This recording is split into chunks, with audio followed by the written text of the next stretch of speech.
আগের শর্টসে তোমাদেরকে বলেছিলাম যে আমি চলে যাচ্ছিলাম নিজের সেলফ প্যাম্পারিংয়ের জন্য, কারণ অনেক দিন স্পা বা কোনো কিছুই করা হয় না।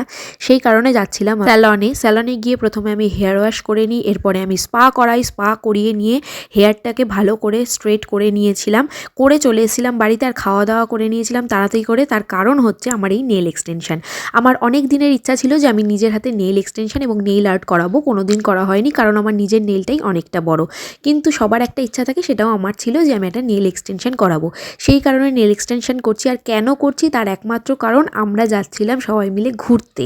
আর সেটা কোথায় সেটা জানাবো তোমাদের নেক্সট শর্টে। আমার নেক্সট শর্ট দেখার জন্য আমাকে সাবস্ক্রাইব করে দাও নতুন হয়ে থাকলে, এবং লাইক করো, ভালোবাসা দিও, কমেন্ট করো এবং জানিও তোমাদের আমাদের ভিডিওটা কেমন লাগছে আর কোথা থেকে তোমরা আমার ভিডিওটা দেখছো।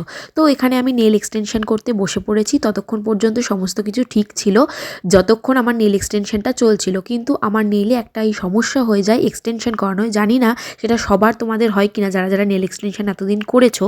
আমি ফার্স্ট টাইম করছি বলে হয়তো আমার এই প্রবলেমটা হচ্ছে, আমি সেটা বুঝতে পারিনি। কিন্তু আমি নেইল এক্সটেনশন করেছি, ও জেল দিয়েছে, সমস্ত কিছু করার পরে সমস্ত কিছু যখন সেট হয়ে যায় তখন আমার নোকের ভেতর থেকে প্রচণ্ড রকম ব্যথা শুরু হয় এবং নেইলের সাইডগুলো, মানে নোকের সাইডগুলো যেগুলো আছে সেগুলো নোক চামড়া মতো উঠতে শুরু করে এবং প্রচণ্ড ব্যথা হয়। জানি না ফার্স্ট টাইম করেছি বলে কিনা বা অন্য কোনো কারণ কিনা। যদি তোমরা জেনে থাকো যারা যারা নেল এক্সটেনশন করেছো আমাকে কমেন্ট করতে পারো নিচে। এরপরে আমার নেলটা কমপ্লিট হয়ে যায় আর আমি রাতের বেলা বোরোলিন ভালো করে গরম করে লাগিয়ে শুয়ে পড়ি যাতে আমার কিছুটা ব্যথা কমে।